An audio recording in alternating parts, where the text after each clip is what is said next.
ಅವ್ರು ಹೇಳಿದ ತಕ್ಷಣ ಅವ್ರ ಮಾತಿಗೆ ಬೆಲೆ ಕೊಟ್ಟು ನಾವು ಇಮಿಡಿಯೇಟ್ ಸ್ಟ್ರೈಕ್ ಅನ್ನ ಮತ್ತೆ ಕ್ಯಾನ್ಸಲ್ ಮಾಡಿ ಇನ್ನೇನು ಏನು ಮಾಡಿಲ್ಲ. ಇವತ್ತು ನಾವೆಲ್ಲರೂ ಯಾಕೆ ಬಂದಿದ್ರೆ ಒಂದು ಮನೆಗಾಗಿ ಮಾನ್ಯ ಸಚಿವರಿಗೆ ಹೇಳಬೇಕನ್ನೋ ಇಟ್ಕೊಂಡು ನೀವು ಹೇಳಿದ್ರಿ. ಈಗ ಅವ್ರು ನೇರವಾಗಿ ಕಾರ್ಯಕ್ರಮಕ್ಕೆ ಹೋಗ್ಬೇಕಾಯ್ತು. ಉಸ್ತುವಾರಿ ಮಂತ್ರಿಗಳಿಗೆ ಒಂದು 5 ನಿಮಿಷ, ಯಾಕಂದ್ರೆ ಹಿಂದಾಗಡೆ ಎಲ್ಲರ ಜೊತೆ ಸಭೆ ಆಗಂಗಿಲ್ಲ, ಒಂದು 10 ಜನ ಪ್ರಮುಖರು ಕರೆದು ನಾವು ಮಾತಾಡ್ತೀವಿ, ದಯವಿಟ್ಟು ಹೋಗೋ ಮುಂದೆ ತಾವು ಒಂದು 2 ನಿಮಿಷ ಮಾತಾಡಿ ಹೋಗ್ರಿ ಅಂತ ಹೇಳಿದಾರ. ಅವ್ರು ಮಾತಾಡಿದ್ದಾರೆ.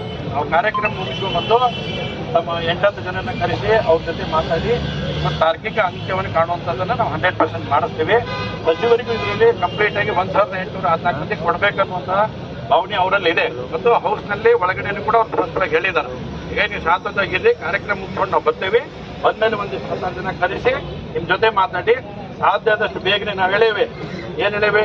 ಡಿಸೆಂಬರ್ 8 ಸೆಷನ್ ಒಳಗೆ ಸಾಹೇಬರು ಮಾಡಿದ್ರೆ ಎಲ್ಲರೂ ಕೂಡ ಹೋಗಿ ಸಾಹೇಬರಿಗೆ ನನ್ನ ಸಮೇತ ಹಿಡಿದ್ರೆ ಸನ್ಮಾನ ಮಾಡಿ ಬರ್ತೇವೆ ಅಂತ ಹೇಳೇವಿಲ್ಲೋ? ಮಾಡುವ ಮಾಡಿಸ್ಕೊಂತಾರೆ ಅವ್ರು ಅಷ್ಟು ವಿಶ್ವಾಸ.